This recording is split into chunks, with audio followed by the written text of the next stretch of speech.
MLA তো দায়িত্ব তৃণমূলকে নিতে হবে। মানে ওর এই কথাতে তো একটা অশান্তিও তৈরি হতে পারে, বা এইভাবে কথা হিন্দুরা ঘুমাবে। না না, অশান্তি টশান্তি এখন কোনো কিছু একতরফা হবে না। ওটা সরস্বতী পুজোয় প্রমাণ হয়ে গেছে, রামনবমীতে প্রমাণ। ওয়ান সাইডেড কিছু হবে না। প্রত্যেক ক্রিয়ার সমান এবং বিপরীত ধর্মী প্রতিক্রিয়া। ওসব দিন চলে গেছে। পশ্চিমবাংলার হিন্দুরা পড়ে পড়ে মার খাওয়ার দিন নেই।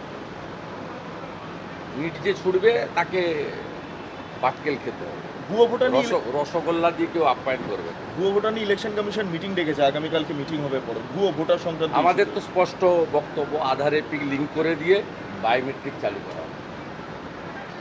আধার এপিক লিঙ্ক করা হোক এবং বায়োমেট্রিক চালু করা হোক। যদি রেশন দোকান কয়েক হাজার রেশন দোকানে থাকতে পারে, তাহলে 80,000 বুথে কেন থাকবে? আজকে যদি ভিভিপ্যাট গোটা ভারতবর্ষে ভারত সরকার কিনে দিতে পারে, তাহলে পশ্চিমবঙ্গকে দিয়েই শুরু হোক। আধার এপিক লিঙ্ক এবং বায়োমেট্রিক মমতা বন্দ্যোপাধ্যায় যদি ভুয়া ভোটার আটকাতে চান, তা বায়োমেট্রিকটা ইলেকশন কমিশনকে প্রপোজ করুন না, যে বায়োমেট্রিক বসিয়ে করুন। বায়োমেট্রিকের কেনার যে খরচটা ইলেকশন কমিশনের লাগবে, পশ্চিমবঙ্গ সরকার দেবে। এখান থেকেই শুরু হোক 2026 থেকে। আর আজকে আপনি দিল্লি যাচ্ছেন, খুব ইম্পর্টেন্ট আজকে বৈঠক রয়েছে দিল্লিতে, আজকে খুব ইম্পর্টেন্ট বৈঠক আজকে আপনার। না, আমি তো আপনাদের বলবো না কোথায় যাচ্ছি কী করছি, বলে আপনাদের বিষয় নয়।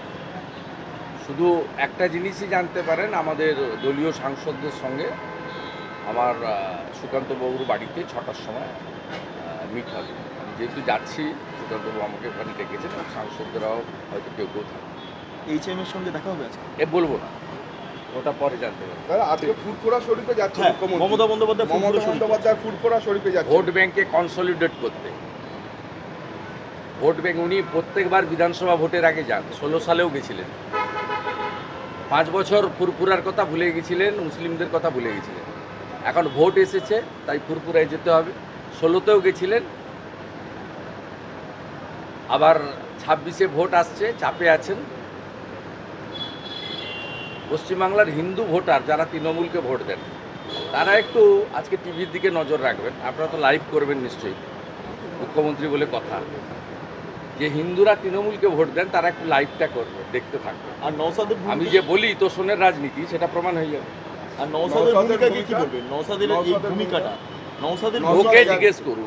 ও যেদিন ডায়মন্ড হারবার ছেড়ে পালিয়েছে, সেদিনই লোক বুঝে নিয়েছে এ টিএমসির বিটি। ওকে লড়াই করে শুধু টিভির ক্যামেরাতে থেকে 2-4টা জনসভা করলে হবে না। ভোটের দিন মাঠে থাকতে হবে। হাড়োয়া উপনির্বাচনও মাঠের দিন ছিল না, মাঠে থাকে না। ভোটের দিন হচ্ছে ওয়ান ডে ম্যাচ।